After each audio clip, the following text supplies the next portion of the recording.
Alam mo bang kahit zero budget, tuloy pa rin sa trabaho si Vice President Sara Duterte? Una, kahit tinapyasan ng pondo ng kanyang office at mga proyekto gaya ng confidential funds, hindi siya tumigil sa pagtulong sa mga estudyante. Sa ilalim ng pagbabago program, namahagi siya ng school kits at hygiene kits sa mga liblib na lugar. Walang limos, walang reklamo. Tulong agad. Pangalawa, sa kabila ng budget cuts, patuloy ang suporta niya sa kapayapaan sa mga conflict areas.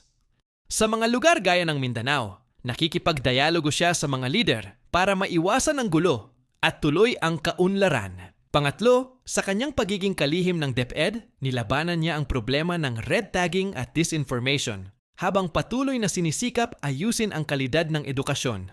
Kahit walang pondo, may paraan basta may malasakit. Para kay VP Sara Duterte, hindi hadlang ang kawalan ng budget sa tunay na paglilingkod. Kung bilib ka sa ganyang klase ng liderato, i-follow mo Philippine Issue at i-share mo to para malaman ng iba.